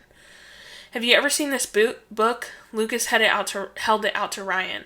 Miranda went to his side to also look. No, Ryan took it from him and thumbed through the pages, and the air suddenly smelled old, borderline vomity. Then he turned to the cover to study the illustration of small children in pods beneath the title, The Leaving. Was it out there? Out where? Miranda asked. Yes, Lucas ignored her. You've really never seen it?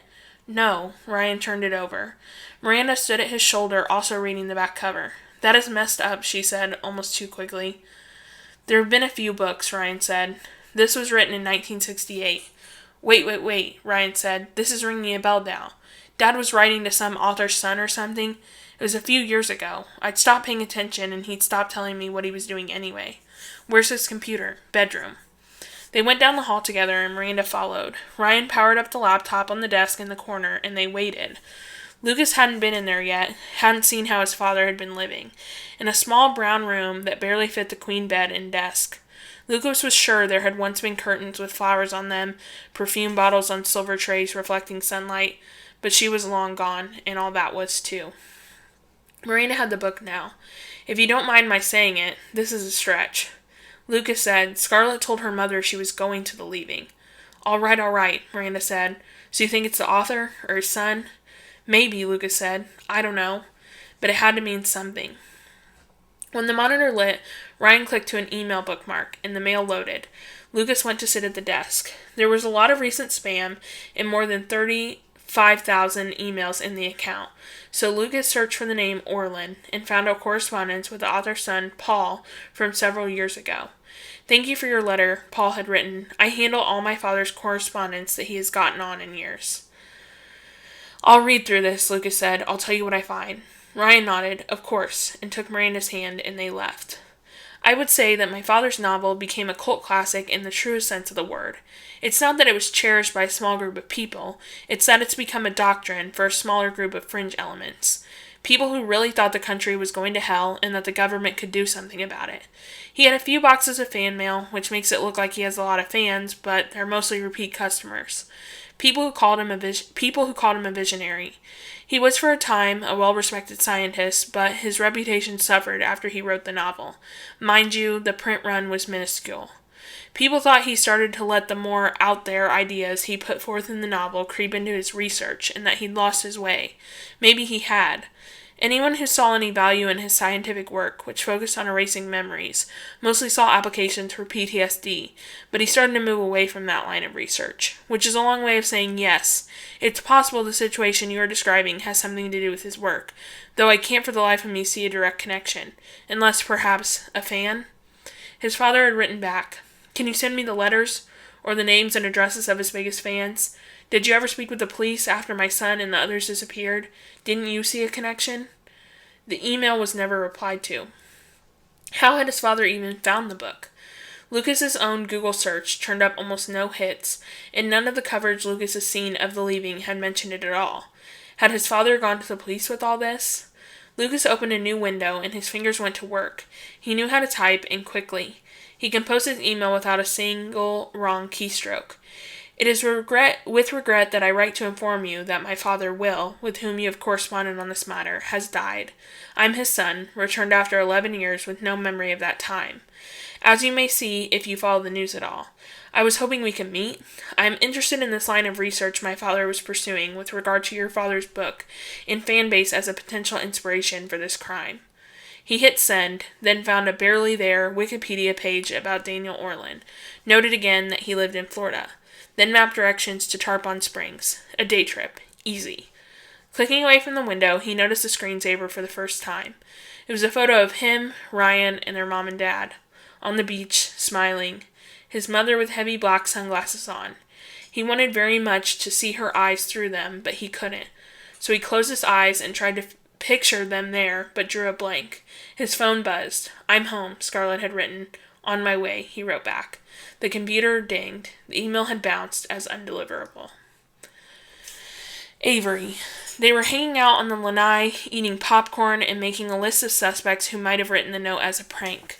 "Morgan Bessler," Emma said. "She loves me," Avery said. "Never mind," Emma laughed. "What, she doesn't like me?" "I don't know, maybe."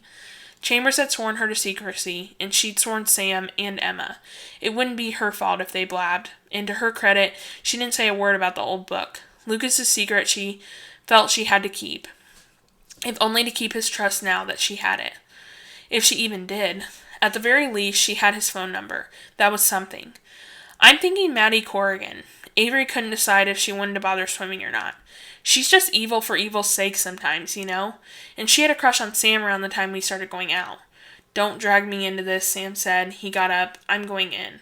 He took his shirt off, and Avery felt a pang of regret with the feeling of knowing she had to end it. He was cute, just not right.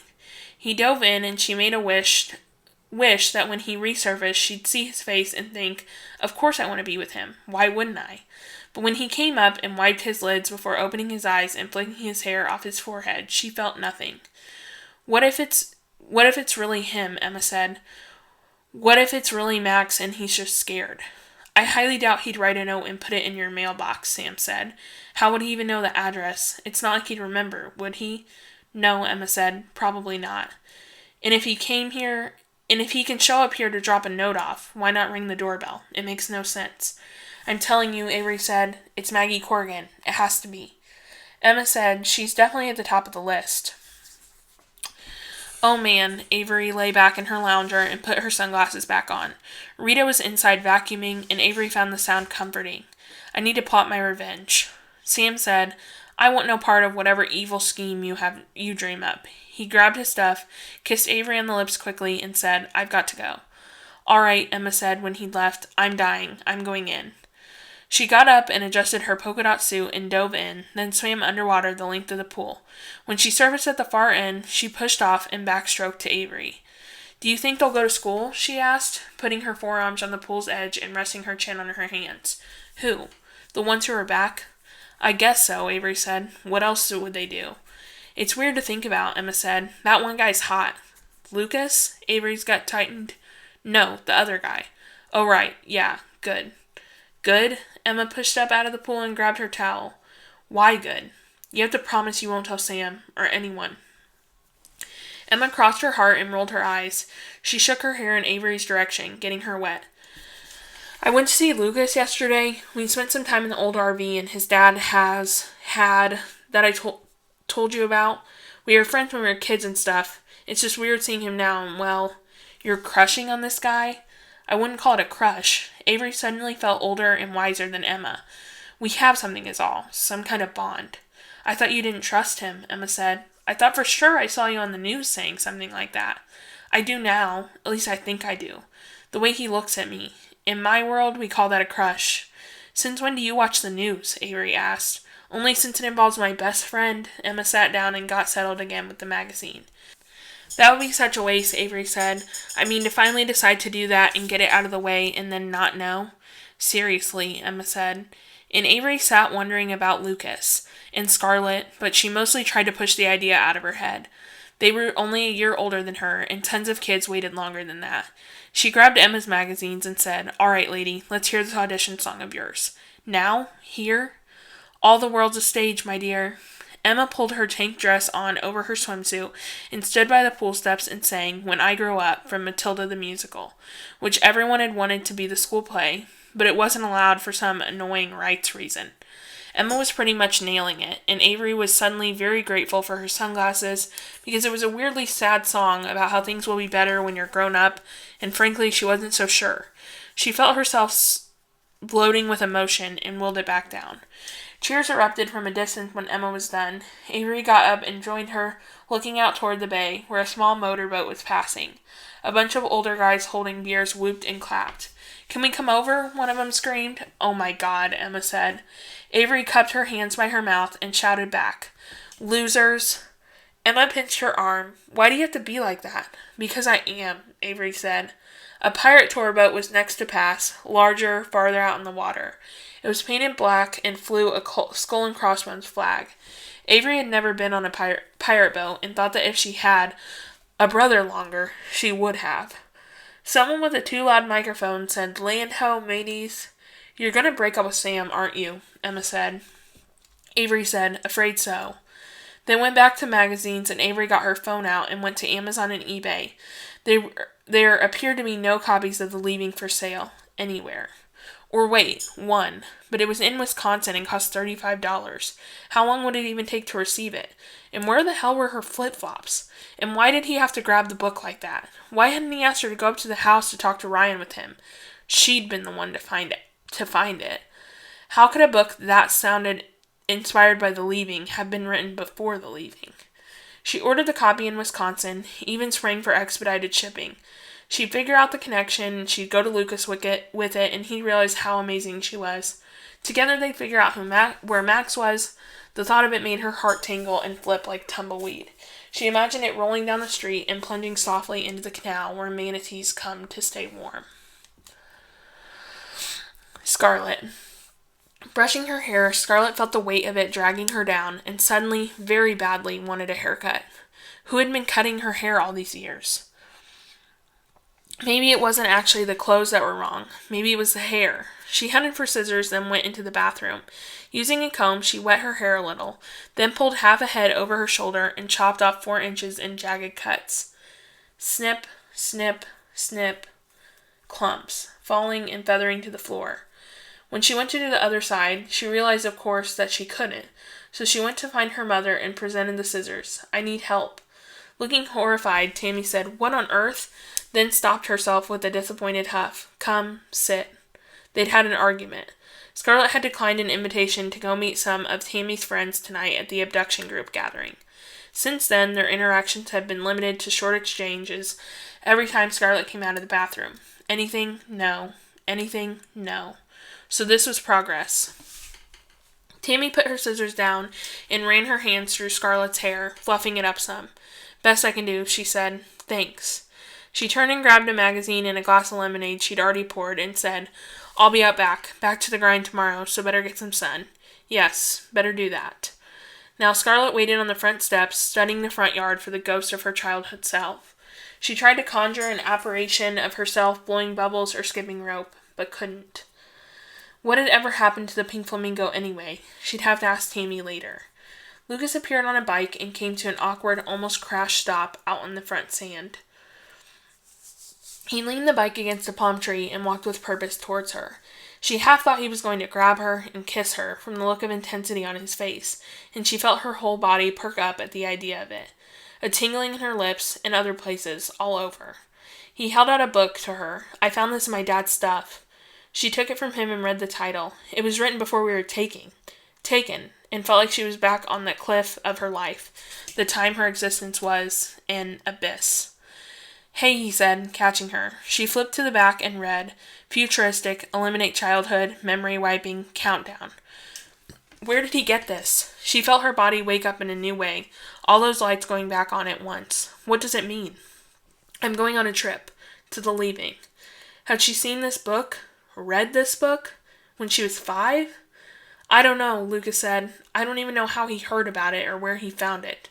There's hardly anything about it on the web, and of course everything about us comes up first. But the author lives in Florida." "We can't possibly have been in pods this whole time," Scarlett said. Pods on Earth was arguably a worse theory than alien pods. "Not literally, no," Lucas said. "I don't think so. It's really only the concept that's the same. They start with 6 kids as test subjects before the whole thing goes wide. And they don't remember anything when they come back? No, they remember, but they remember an awesome childhood, an entirely fake childhood. And there are sort of hints that these new types of kids, ones who've been to The Leaving, when they come back, they just can't cope with reality, even though they seem like they have it all together. So the book is about how if you sanitize childhood, society will implode. Oh, and the kids all know they're going, like before that, they know before it's happening, like I did. She wanted to call for Tammy, but wasn't allowed to call her Tammy. She had completely mastered avoidance of the direct address. Come with me. She went to the backyard where Tammy was sitting on a folding chair, with her feet in an inflatable kiddie pool shaped like a fish. Have you ever seen this? Scarlett held the book out. No, Tammy said. Why? She spied Lucas and sat upright, took her sunglasses off. It's really you, she said. It's really me, he said. Tammy stood and went to hug him. I still can't believe it, she said, that you're back, that Will's gone. Lucas seemed receptive to the hug, and Scarlett hated to ruin the moment, but, have you ever seen this? She held out the book again, more firmly, really wanting an explanation, needing something to shift and make sense. She said, it's a book about society where kids are sent away for their childhoods. There were a bunch of books written about it. Tammy finally let go of Lucas. Scarlett felt her breathing change and deepen. Had she been jealous of the hug, of the contact, she said. This was written before it happened. My father had it, Lucas said. In that old RV? Tammy returned to the chair, pulled her sunglasses back down. Did he talk to the police about it? I don't know, Lucas said. Scarlett looked at Lucas pointedly. Let's go in and do that. Back in the house, she stood at the kitchen aisle. Where in Florida does he live? Were you able to find his address? No, but I found the town. Tarpon Springs. We could go there maybe. Ask around. My dad was emailing with his son a few years ago, but the email I sent bounced. So we stopped people in the street? She had no idea what their next step should be, but for some reason felt that it shouldn't be calling the police. What will we even ask him? I don't know where he got the idea, if he has any theories about us. A look of fear and excitement on his face all at once. For all we know, it's him. Do you want to talk to Chambers? She asked, making it clear in her tone that she didn't.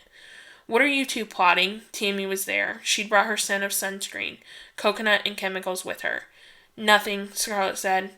Tammy went to the fridge and refilled her lemonade. Liar. Scarlett said, we were thinking of trying to talk to the author. You don't think Will did that already? Or Chambers? Scarlett started piecing things together.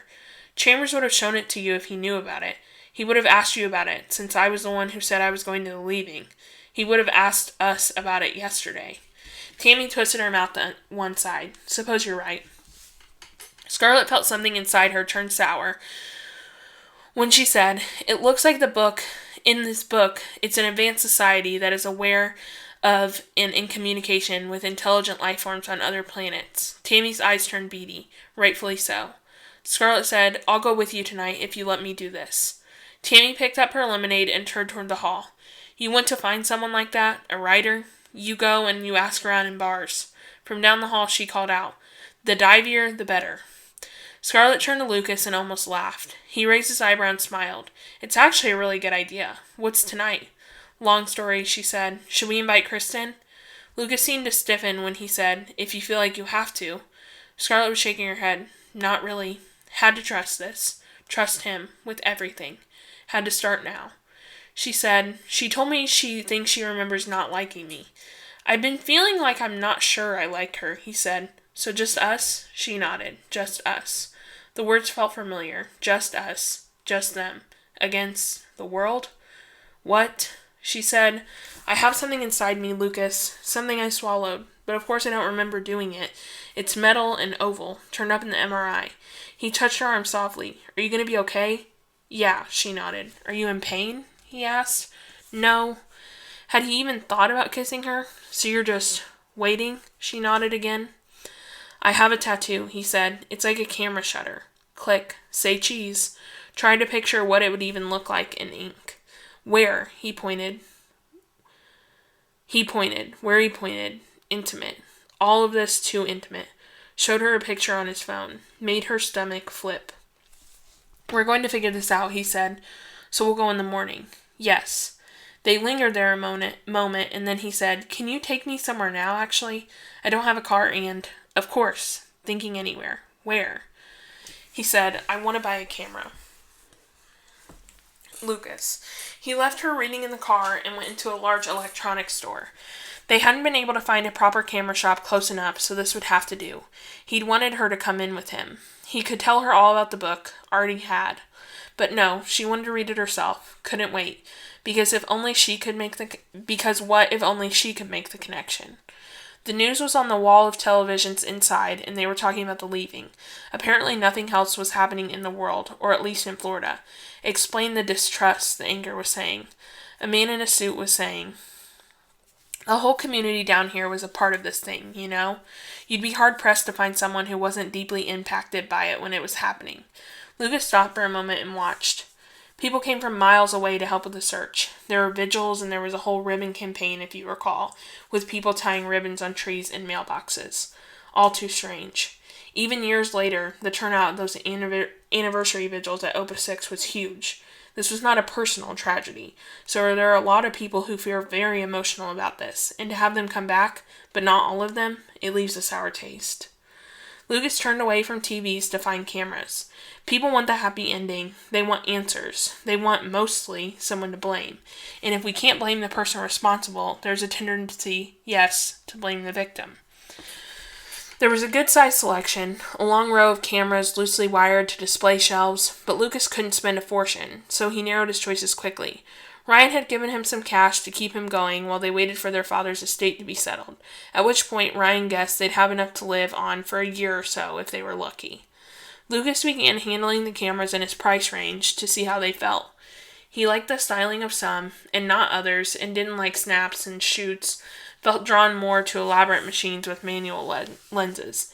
He held up a Sony.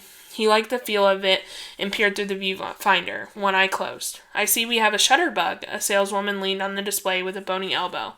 "Excuse me?" He lowered the camera. Most people these days just hold it up and look at the screen. "Oh," he said, scrolling through some controls to see how intuitive or not the setup seemed. "Yeah, I guess so." "Do I know you?" She tilted her head. Her name tag said her name was Meg, and she looked 40, 45. "You're real familiar like." Her voice had shifted in a way he didn't like. The walls of TVs still blared that there were no new developments in the case of his life. He said, "I think I'm going to take this one."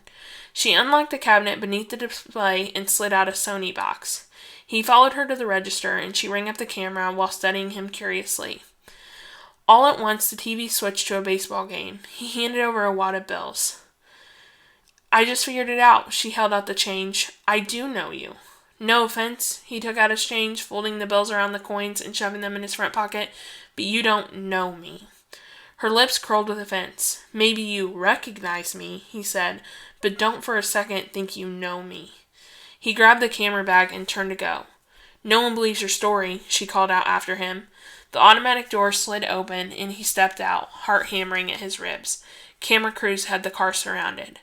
He had to fight his way through them to get to the passenger side door. Inside, Scarlett was in tears. "What do you think it is?" a reporter shouted. "Why do you think you would swallow something?" Then another, louder.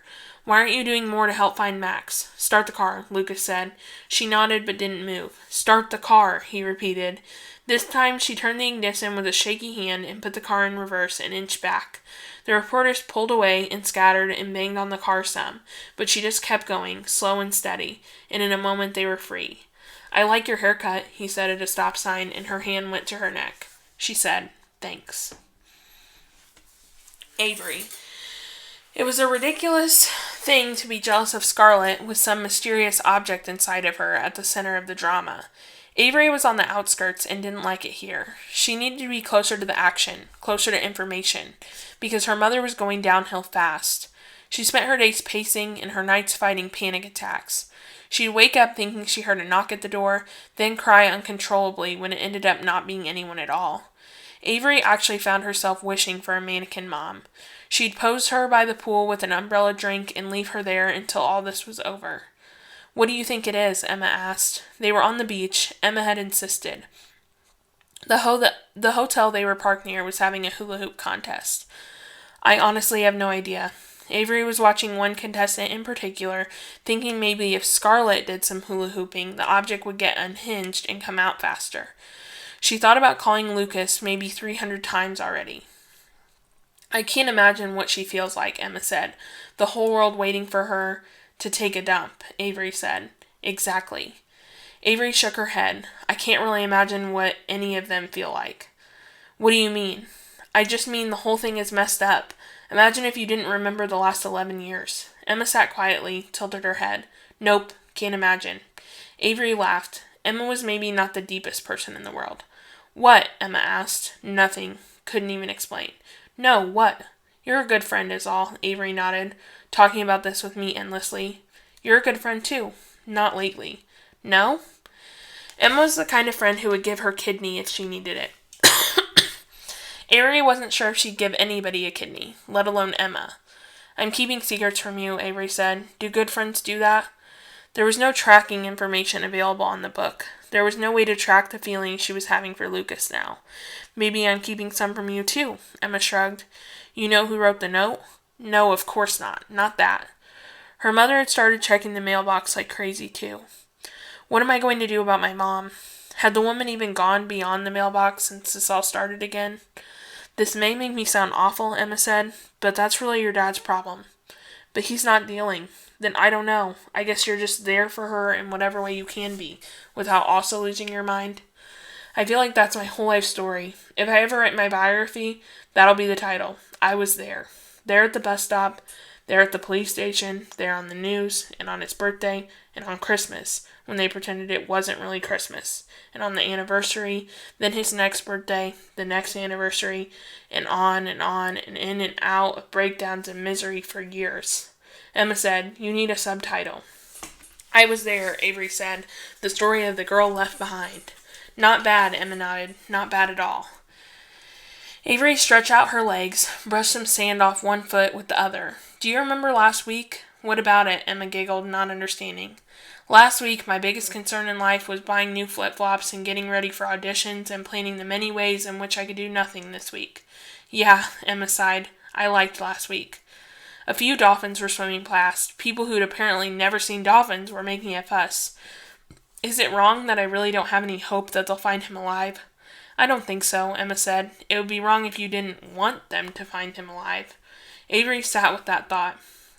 Imagined a teenage brother in the house. Imagined him damaged and annoying. Because what if it went that way? What if his coming home had the potential to actually make things worse? Emma said, Now is when you're supposed to say, Of course I want them to. Right, Avery said. Of course. Scarlett.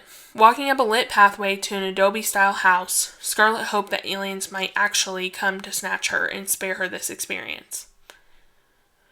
Trish and Ted lived on a golf course, basically in a community with clones of houses and fake lakes with fountains and a pool and a clubhouse where people probably played bingo or had trivia night, maybe a book club. The couple had, they claimed, been abducted together, which made sense. It was hard to believe that someone who hadn't been abducted would stay married to someone who thought they had. 6 people were gathered in a living room, where cheese cubes in a variety of yellow-orange hues sat on a round glass platter. The couches were floral, stiff. The AC was on too high, and Scarlett goosebumped instantly. Tammy greeted some of the people with small waves, and one man got up to hug her. Then she presented Scarlett with a bit of a fanfare. This, she clasped her hands together like to thank God or someone up there, is my daughter. Welcome to our home, Ted said, and Trish, by his side, took Scarlett's right hand in her 2 hands and squeezed. Something about the look in her eye, so deep and meaningful and intent, made Scarlett go and say, I'm not sure I really belong here. Trish smiled. Everyone feels that way the first time. Scarlett was about to explain that she really didn't belong, but it was too late. Trish took her by the elbow and guided her to a seat by the cheese cubes. Chatter kicked up as Scarlett busied herself with the 2 soft, essentially flavorless pieces of possibly cheddar, and soon her mother's voice rose about the others. She doesn't remember. I thought maybe if she'd heard your stories. One by one, they went around the room and shared. Lost hours, lost days, no memories of how they got on the kitchen floor, let alone naked. Being levitated on light beams, small creatures with big eyes, glowing hearts, spacecraft large enough to shadow entire city blocks. Each one of them seemed to tell their story as if reciting, like they told it 1,000,000 times before. Scarlett wondered whether she'd have her script down by the time she reached adulthood. Whenever that was. I was one of the 6 victims of the leaving. Yes, we were gone for 11 years. No, we don't remember. No, they never figured it out. Would she, too, eventually become bored by her own narrative? If she did end up writing a book, would it even be one she wanted to read? The room got quiet. She felt the pressure of their gazes like feathers. Could you point me towards the restroom? Trish stood and pointed, just this way. In the powder room, she checked the time on her phone and saw she had a message from Sarah. Listened. It's me, Sarah. I think I'm remembering more things. I remembered someone else there with us, but not Max. Another girl, I think. But I don't know. It's like I can only see her as a police sketch in my head or something. The voices through the line, then Sarah saying, I gotta go. Hanging up. Putting her phone back in her purse, Scarlett examined herself in the mirror. Another outfit that felt wrong on every level, and fixed her hair. Another girl? Was Sarah becoming unhinged? I'm going on a trip. To the leaving. Going on a trip. Tomorrow. Or was it Scarlett who was losing purchase on reality? Nothing about the novel felt familiar at all. But she'd said it. I'm going on a trip. To the leaving. She felt the urge to go to the bathroom, but not here. She shut it down and realized she could, so maybe had, but it wouldn't last, couldn't. Anything? Tammy said when she returned to the living room. No. What are you waiting for? She snapped. Their feather gazes felt heavier this time around, dead birds on her lap. Scarlett cast an apologetic look at Tammy. I really don't think we were abducted. Ted said, maybe the hot air balloon is a trick of the mind. Maybe it is a craft of another kind. I didn't remember at first either, Trish said. Give it some time. Tell us something, Ted leaned forward. Was there something special about Max? Why do you think they would keep him? I don't remember Max, Scarlett said. Everybody knows that by now, don't they? I mean, it's all in the news, right? The walls all seem to inch a tiny bit closer. Some of us have had good experiences with hypnosis, another woman said. I saw that one of the others has consulted a hypnotist. Yes, the room was definitely shrinking. Scarlett needed space to breathe. She said, do any of you know of any group abductions, like when people were taken? This sparked a lively conversation that Scarlett didn't pay attention to, except to occasionally nod. Mostly she was watching the walls, which were back where they started, and Tammy seemed to ease here. So maybe she and her mother were and always would be aliens. Maybe the only goal that made sense was peaceful cohabitation on their shared planet until Scarlett was old enough to leave. Maybe most teenagers felt that way.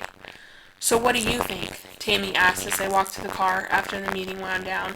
All Scarlett could think to say was, they seem nice. Maybe some of them had been part of Shashore's study. Why were they chosen? Scarlett asked when they got into the car. Why do you think we, specifically, were chosen? Because I was a terrible mother. Tammy started the car and lit a cigarette.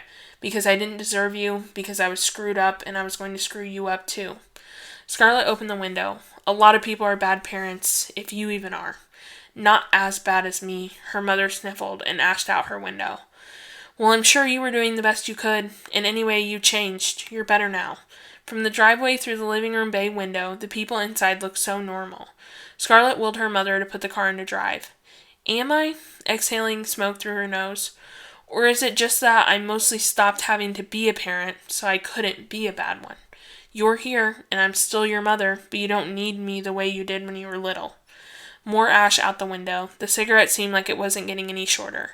I swear there were days, like when you were throwing some kind of tantrum, like about getting dressed, and I'd just say to myself, you just have to make it one more hour with her, then she'll go to preschool, and you can have a drink.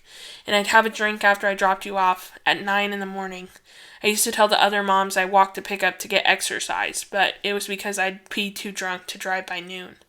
That's why you were chosen, to teach me a lesson. Did you learn it? What was the lesson? Bad people don't deserve children.